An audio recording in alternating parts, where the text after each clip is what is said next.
দেখছিস কাকে? আর তো দুলাভাই কে? দুলাভাই এখনো হয় নাই আপু, হলে তোকে জানাবো। হ্যাঁ তুই না একটু বেশি বুঝিস। ও ওটা তো সারা জীবন ছিল। সত্যি করে বলতো বিয়েটা কার? এই তুমি চোখে কম দেখো, কানে কম শোনো। বড় ছেলে কে? আমি। আমার বিয়ে কিভাবে হবে? আমি কি সিরিয়াল ব্রেক করছি কোনোদিন? তোমার বিয়ে, কংগ্রেচুলেশন।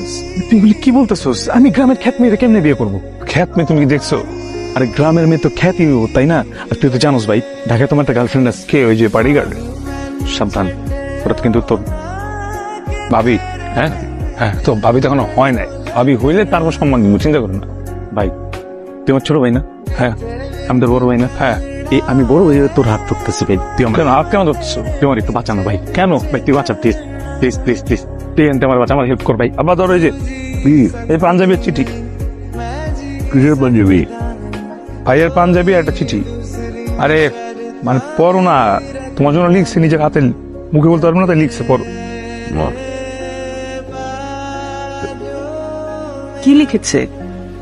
আম্মা আমি এক লাইনে বলি, ভাইয়া বিয়ে করতে পারবো না তাই ভাগছে। মানে? মানে হচ্ছে গিয়ে দেখো, আব্বার দোষ আছে। আব্বা জীবন তারা বলছে যে তার বিয়ে আজকে। আব্বা ভাইয়ের সারপ্রাইজ দিতে চেয়েছে, আর ভাইয়া কি সারপ্রাইজ নিয়ে বিয়ে করবো নাকি? 2023 সালে আর ভাইয়ের একটা গার্লফ্রেন্ড আছে না, পার্টি করে। আমার আরে কাজী বসে নিছে তো, ওর নাকি আর কোথায় একটা বিয়ে আছে। আঙ্কেল জামাই তো যাবে না। আমার থামু, জানবি তো মানে জামাই ভেঙে গেছে। বলছো? দেখেন আপনার মেয়ের বিয়ে, আপনার মেয়ের আপনি জানাইছেন না? হ্যাঁ, আমার আব্বার দোষ, আব্বা তো জানায় না। এই 2023 সালে একটা ছেলেরা বলি সারপ্রাইজ তোমার বিয়ে, তাহলে মানবে কেউ? সে চলে গেছে, তার মতো করে চলে গেছে। জামান, আরে আমার আব্বা, এখন কি হবে?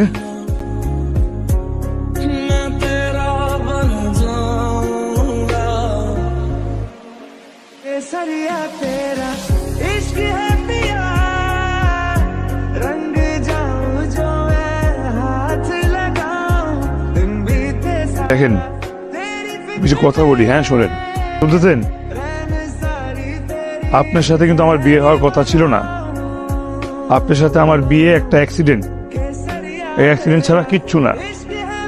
না আমার কোনো ইচ্ছা ছিল, না আপনার ইচ্ছা ছিল। বিয়ে করার কথা ছিল আমার বড় ভাইয়ার। সে একটা গ্রামের খ্যাত মেরে বিয়ে করবে না দেখে বিয়ের কথা শুনে ভাগছে। আর আমার আব্বা কাউকে না পেয়ে আমাকে জোর করে তার পাঞ্জাবি পরে আপনার সঙ্গে বিয়ে করাইছে। আমার আপনাকে কেন, আমার আগামী 10 বছর কোনো বিয়ে করার কোনো ইচ্ছা ছিল না। কারণ জানেন, কারণ আমার 9-10টা গার্লফ্রেন্ড আছে। আপনার চেয়ে অনেক সুন্দরী সুন্দরী মেয়ে আমার গার্লফ্রেন্ড। যাই হোক, কারণ আপনি আসছেন, বিয়ে করছেন, আপনি থাকেন, খান, ঘুমান, যা খুশি করেন। আপনার যখন মনে হবে যে আপনাকে নিয়ে থাকা খাওয়া শেষ, চলে যেতে ইচ্ছা করবে, আপনি ডিভোর্স দিয়ে আমাকে চলে যাবেন, কোনো আপত্তি নেই আমার।